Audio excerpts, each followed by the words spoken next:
Hey, welcome back to the Ready State. You know, if you've been on the channel for a minute, that we are obsessed with foot position, foot pressure, especially trying to teach the feelings of being able to absorb force, jump and land, step up, et cetera, especially as we're trying to solve complex bar path problems and we see athletes on their toes and on their heels and wobbling around. So, of course, we've got Jeff in the house today. So Jeff's gonna put this bar up in a classic kind of front rack position. And we see the push press, and if you pin me down, you're like, Kelly, what's one movement that every child needs to do? I'm like, it's the push press. And the reason is it teaches us to be able to keep the torso upright and then to be able to jump with a torso upright position. So it's a wonderful movement, of course, core to extremity. We love the push press. It's also simple in we don't have to teach jerking, but we can get everything we want out of the hip to the shoulder. So I love this movement. Category 2, adding speed to the motion. So Jeff does a little dip, pause. One of the things that what we're talking about in this position is that there should be no deflection in his trunk. And I'm not trying to get into Olympic lifting technique here, but he should be stand up for me, dipping straight down. And instead of me coaching dip straight down, what I'm gonna say to Jeff is, hey, can we get your feet straight? They're straight-ish, looking good. He can generate a ton of force there. He's balanced between his heel and the ball of the foot, and he's organized in that position. And what I'm trying to do is say, hey, this reference foot position allows him all of the benefits of having his quads on and hamstrings on and being well balanced. This is a well balanced, well centered position. What I'm looking for is that as he dips, that foot pressure doesn't change. So I'm trying to get him, stand back up, to be able to generate force quickly from changing from one balanced, organized reference foot position to another, so we can go faster, whoop, and can he dip into this position? So we'll do a lot of driving, dipping drills where we pause in that bottom shape, and we'll say pause here, so we give our kids to feel it. Then stand up, one push, poop, like a muscle push press. Go ahead and show one muscle push press. Boop.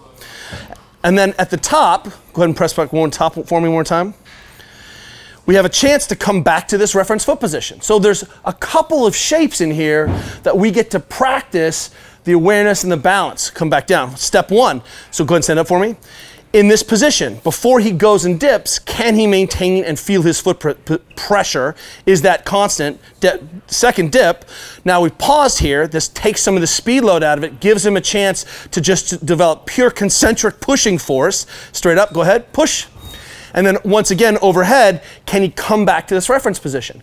So when we're looking at doing multiple reps, what I'll often do is say, hey, as soon as you feel your feet, go ahead and move to your next position. So he dips, he feels his feet, then he can jump when he wants. He reclaims that foot position, and then once he's there, he can lower. And what this does is it will extend the rep a little bit longer and give our athletes a chance to feel, reconnect, so that they have this feeling position in between. Now the magic of the push press, and one of the things that we're getting out of this is that as he cycles this push press, so go ahead and just do a couple for me, and he dumps and jumps again, we're now adding and absorbing force into that. And if I have him cycle, go from overhead back to jump and pause in that bottom position, I get this test case, is that as he's entered from the top, can he absorb force and end up in the same organized foot position? So as some athletes are trying to do more than one rep, what oftentimes happens is they go from the top. For the 100th push press, you're doing great. He's all warmed up. Comes down, and we'll see a lot of deviation in the feet. So now what I'm practicing is a ton of chaos. And my athletes don't have any other way to feel like they completed the rep except I got the bar over my head.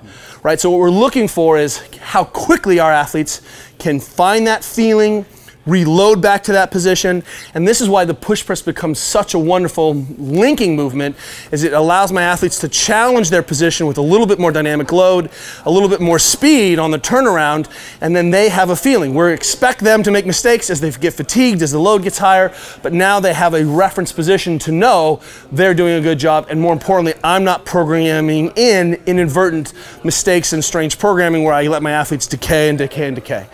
Push press, not only is it a foot balance drill, power drill, but it's a way of teaching our athletes to jump and land, keeping the torso upright, which is so much of sport. See you guys next time.